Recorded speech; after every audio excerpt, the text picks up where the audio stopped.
राजा जनक ने सीता स्वयंवर में अयोध्या निमंत्रण क्यों नहीं भेजा? राजा जनक के शासनकाल में एक व्यक्ति का विवाह हुआ। जब वह पहली बार सज संवर कर ससुराल के लिए चला तो रास्ते में चलते चलते एक जगह उसको दलदल मिला जिसमें एक गाय फंसी हुई थी जो लगभग मरने के कगार पर थी।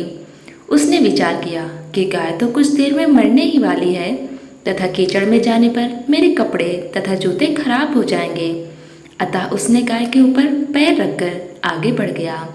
जैसे ही वह आगे बढ़ गया, गाय ने तुरंत दम तोड़ दिया तथा श्राप दिया कि जिसके लिए तू जा रहा है उसे देख नहीं पाएगा। यदि देखेगा तो वह मृत्यु को प्राप्त हो जाएगी। वह व्यक्ति अपार दुविधा में फंस गया और गौशाप से मुक्त होने का विचार करने लगा।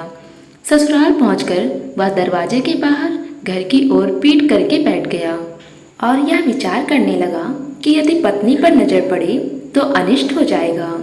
परिवार के अन्य सदस्यों ने उसको घर के अंदर चलने का काफी अनुरोध किया, परंतु वो नहीं माना और ना ही रास्ते में घटित घटना के बारे में किसी को बताया।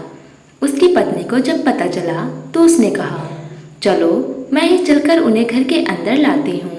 पत्नी ने जब उससे कहा कि आप मेरी ओर क्यों नहीं देख रहे हो, तो भी वह चुप रहा। काफी अनुरोध करने के उपरांत उसने रास्ते का सारा वृतांत कह सुनाया।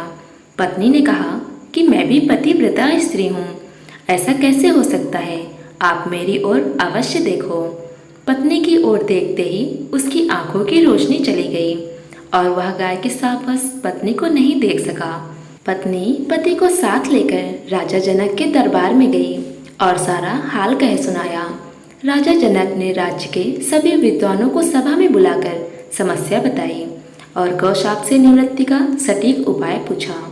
सभी विद्वानों ने आपस में मंत्रणा करके एक उपाय सुझाया कि यदि कोई पतिव्रता स्त्री छलनी में गंगा जल लाकर उस जल के छींटे इस व्यक्ति की दोनों आंखों पर लगाए तो गौशाप से मुक्ति मिल जाएगी और इसकी आंखों की रोशनी पुनः लौट सकती है। राजा ने पहले अपने महल के अंदर की रानियों सहित सभी स्त्रियों से पूछा तो राजा को सभी के पतिव्रता होने में संदेह की सूचना मिली। अब तो राजा जनक चिंतित हो गए। तब उन्होंने आसपास के सभी राजाओं को सूचना भेजी कि उनके राज्य में यदि कोई पतिव्रता स्त्री है तो उसे सम्मान सहित राजा जनक के दरबार में भेजा जाए। जब यह सूचना राजा दशरथ अयोध्या नरेश को मिली तो उन्होंने पहले अपनी सभी रानियों से पूछा। प्रत्येक रानी का यही उत्तर था कि राजमहल तो क्या, आप राज्य की किसी भी महिला, यहाँ तक कि झाड़ू लगाने वाली, जो कि उस समय अपने कार्यों के कारण सबसे निम्न श्रेणी की मानी जाती थी, से भी पूछेंगे तो उसे भी पतिव्रता पाएंगे। राजा दशरथ को इस समय अपने राज्य की महिलाओं पर आश्चर्य हुआ और उसने राज्य की सबसे निम्न मानी जाने वाली सफाई वाली को बुला भेजा और उसके पतिव्रता होने के बारे में पूछा। उस महिला ने स्वीकृति में गर्दन हिला दी। तब राजा ने यह दिखाने के लिए कि अयोध्या का राज्य सबसे उत्तम है, उस महिला को ही राज सम्मान के साथ जनकपुर भेज दिया। राजा जनक ने उस महिला का पूर्ण राज्य से ठाट बाट से सम्मान किया और उसे समस्या बताई। महिला ने कार्य करने की स्वीकृति दे दी। महिला छलनी लेकर गंगा किनारे गई और प्रार्थना की, हे गंगा माता, यदि मैं पूर्ण पतिव्रता हूँ तो गंगा जल की एक बूंद भी नीचे नहीं गिरनी चाहिए।